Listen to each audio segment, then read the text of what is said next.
Astaghfirullah. Bismillahirrahmanirrahim. Assalamualaikum warahmatullahi wabarakatuh. Alhamdulillah wassalatu wassalamu ala Rasulillah wa ala alihi wa sahbihi wa mawalah wa la hawla wa la quwata illa billahi wa ba'du. Qala Allahu azza wa jalla ya ayyuhalladzina amanu taqullaha haqqa tuqatih wa la tamutunna illa wa antum muslimun.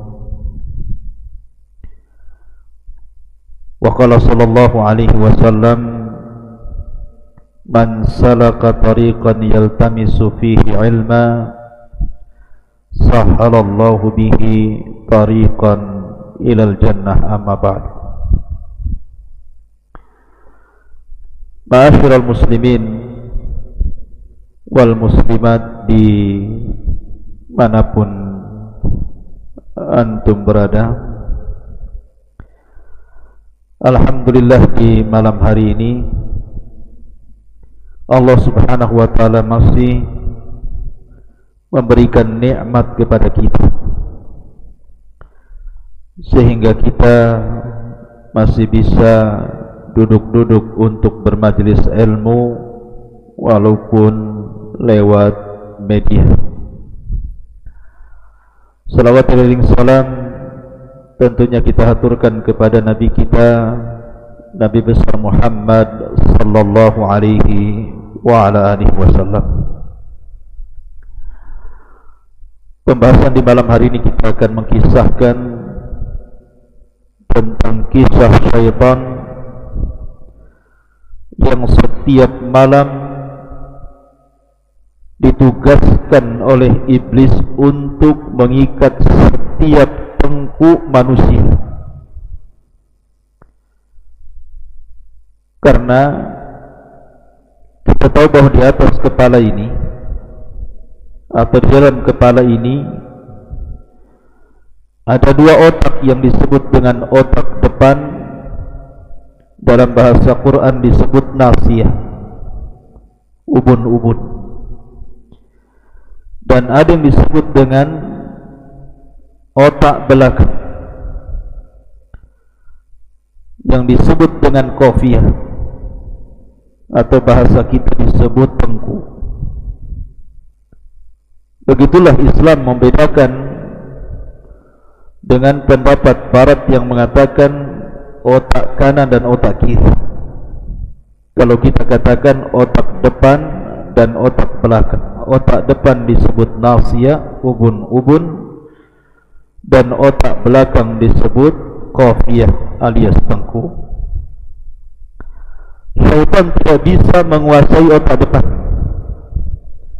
karena ubun-ubun itu dipegang oleh Allah subhanahu wa ta'ala. Nasiyatim biyadi. Tetapi syaitan hanya bisa menguasai qafiyah, otak belakang atau disebut dengan tengkuk. Itulah syaitan setiap malam akan datang kepada manusia dan mengikat setiap tengkuk manusia yang tidur. Bagaimana kisahnya? Nabi SAW bersabda dalam hadis Abi Hurairah radhiyallahu anhu, kata Nabi SAW, ya'kidu syaitanu ala qafiyati ra'si ahadikum idha huwa nama thalatha uqad yadribu kulla uqdatin alayka laylun tawilun farkud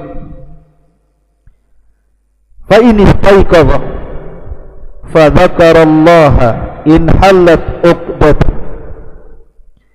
fa in tawadda'a in halat uqdatun wa in shalla in halat uqdatun fa asbaha nashitan tayyiban nafsi wa illa asbaha khabithan nafsi kaslah. Rawahul Bukhari. Kata Abu Hurairah radhiyallahu an, Nabi sallallahu alaihi wasallam bersabda, setan itu mengikat 3 tali ikatan di atas tengkuk kepala seseorang dari kalian saat kalian tertidur. Lah setan ini setelah mengikat dengan 3 kali ikatan, maka dia akan mengencangkan ikatannya sambil berkata kepada yang tidur, alaika lailun tawilun farkud, malam masih panjang, tidurlah, tidurlah. Tetapi kalau seorang ini bangun, setelah dia bangun kemudian dia mengingat Allah dengan membaca doa, bangun daripada tidur, maka akan lepas satu ikatan. Kemudian jika dia sudah berdoa dengan doa bangun tidur dan berzikir, kemudian dia pun turun dari tempat tidurnya, kemudian beranjak berwudu, maka akan lepas ikatan yang kedua. Dan jika dia mendirikan salat, maka lepaslah ikatan yang ketiga. Artinya 3 ikatan akan lepas semuanya. Ketika itu tidak ada lagi ikatan yang terikat di tengkuk dia. Maka kalau sudah seperti itu, kata Nabi SAW, maka di pagi harinya ia akan merasakan semangat hidup dan jiwa yang tenang.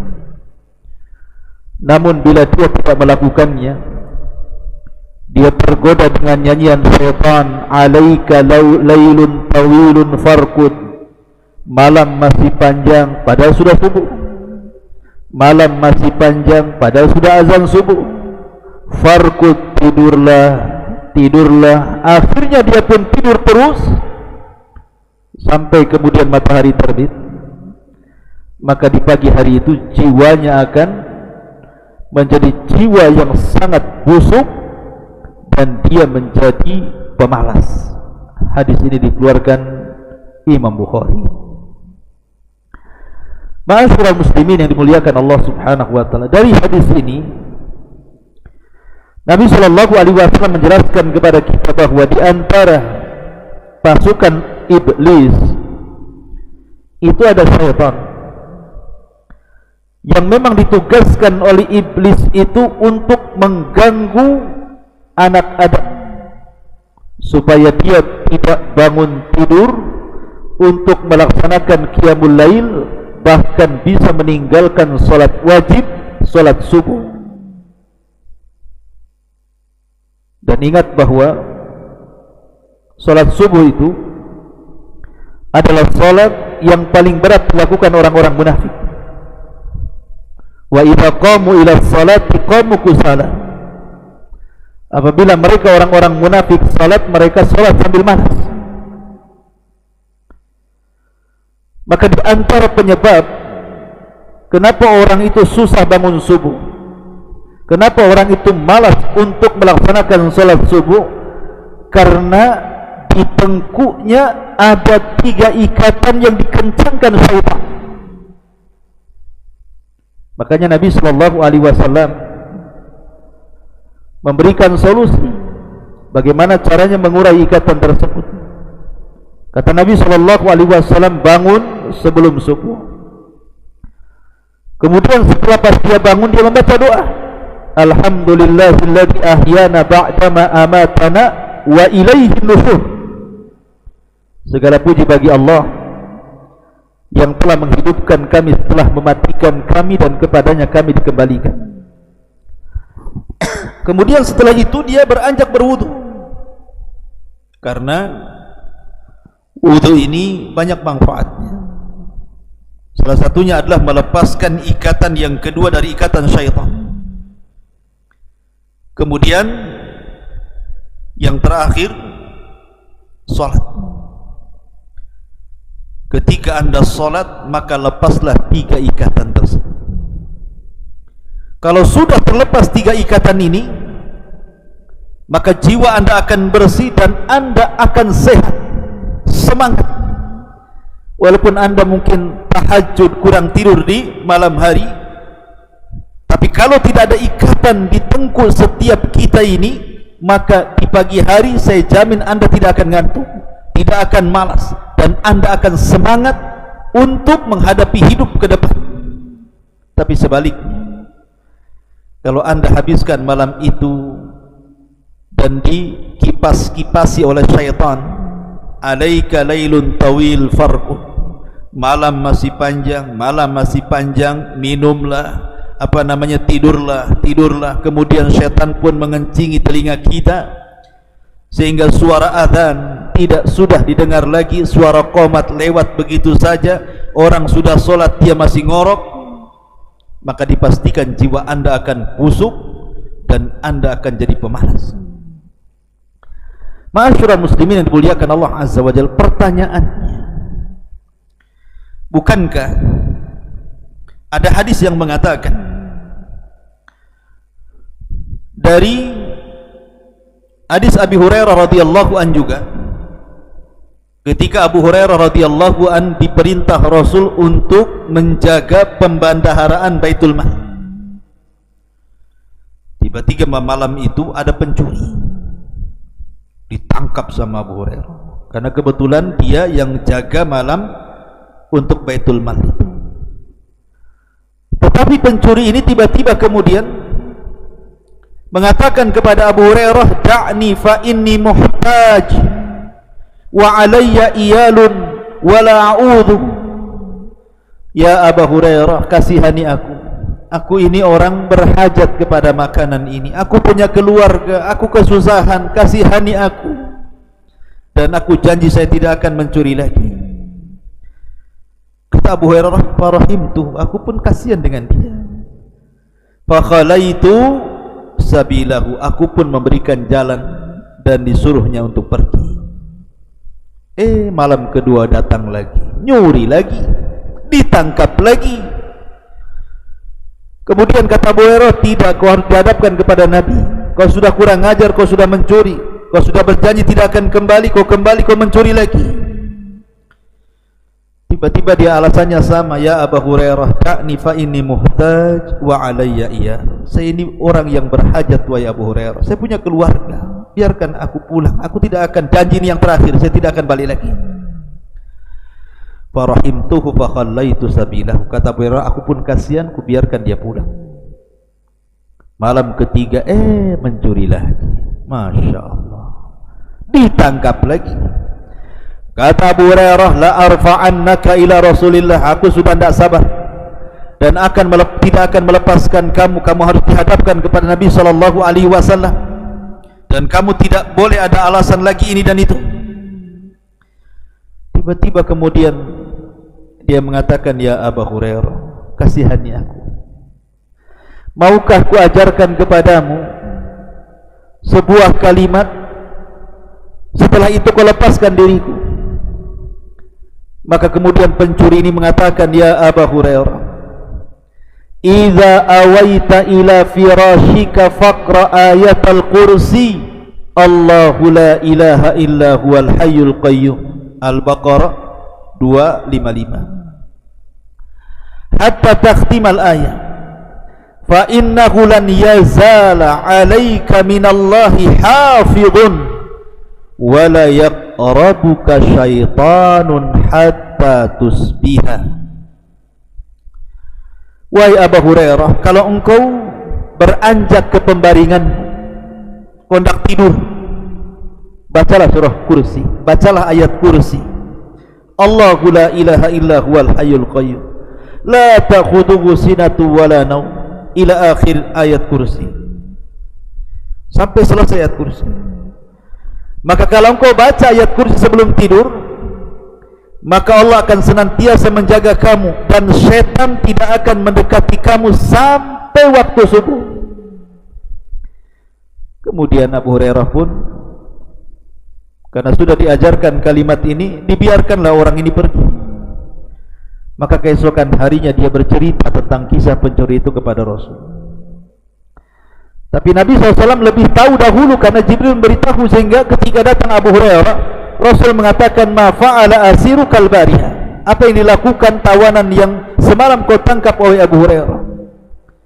Maka Abu Hurairah mengatakan, Rasul, pencuri semalam itu justru mengajari aku ini dan itu. Maka Rasul mengatakan, tahukah kamu siapa pencuri semalam? Kata Abu Hurairah, Allah wa Rasul a'lam. Maka Rasul mengatakan, fa innahu syaitan, dia adalah syaitan. Innahu kadzubun wa qad sadaqaka, sesungguhnya syaitan itu pendusta asalnya, tapi dalam perkara ini dia benar. Artinya kalau kita membaca ayat kursi sebelum tidur, maka syaitan tidak akan mendekati kita. Satu sisi, kalau kita membaca ayat kursi, syaitan tidak akan dekat kepada kita. Sisi lain, dalam hadis Abu Hurairah yang pertama, bahwa syaitan itu akan datang setiap malam dan mendatangi setiap orang yang tidur, kemudian mengikat di tengkuknya 3 kali ikatan. Lalu bagaimana cara menjamak dua riwayat ini? Karena seolah-olah bertentangan. Maka Al-Hafidh Ibnu Hajar rahimahullah ta'ala mengatakan, dua riwayat ini tidak bertentangan. Dan dalam kaidah hadis, jam'u baina adillataini aula min tarki ahadihim, menggabungkan dua riwayat yang seolah-olah bertentangan lebih baik dibandingkan meninggalkan salah satunya, karena dua-duanya sahih, dua-duanya datang dari Nabi. Bagaimana cara menjamaknya? Maka kata Al-Hafidh Ibnu Hajar rahimahullahu ta'ala, bahwa hadis setan mengikat tengkuk setiap salah seorang di antara kalian itu sifatnya umum. Tetapi hadis tentang Abi Hurairah yang diajarkan ayat kursi setiap hendak tidur dengan jaminan tidak akan ada setan yang mendekatinya, ini khusus. Artinya orang yang membaca ayat kursi sebelum tidur tidak akan diikat. Tetapi yang tidak membaca ayat kursi akan diikat oleh setan, tengkuknya 3 kali ikatan, makin malam makin kencang ikatannya, dan akan dinyanyikan di telinganya, alaika lailun tawil, ingat malam masih panjang, padahal sudah subuh. Farqud, tidurlah. Tetapi kalau dia terbangun di waktu subuh, kemudian berdoa, doa selepas tidur 1 ikatan hilang, kemudian dia berwudu 2 ikatan hilang, kemudian dia salat subuh, semua ikatan hilang, dia pun akan semangat dan baik hatinya. Begitulah cara menjamaknya. Dari sini pentingnya ikhwatu fiddin, seseorang itu membaca doa sebelum tidur, membaca ayat kursi sebelum tidur. Apalagi ada jaminan dari Nabi SAW, siapa yang berwudu sebelum tidur, maka akan ada malaikat di samping kiri kanannya. Setiap kita berguling ke arah kanan, malaikat sebelah kanan mengatakan, Allahumma gfir lahu, Allahumma arhamhu, ya Allah ampuni orang ini, rahmati orang ini. Kalau dia menggulingkan badannya ke arah kiri, malaikat sebelah kiri juga akan mengatakan, Allahumma gfir lahu, Allahumma arhamhu, ya Allah ampuni orang ini, Allah rahmati orang ini, sampai subuh. Inilah ma'asyiral muslimin yang dimuliakan Allah subhanahu wa ta'ala, kisah tentang syaitan yang mengikat 3 ikatan kepada tengkuk kita. Subhanakallah bihamdika, asyhadu an la ilaha illa anta, astaghfiruka wa atubu ilaik. Allahu ta'ala alam. Assalamualaikum warahmatullahi wabarakatuh.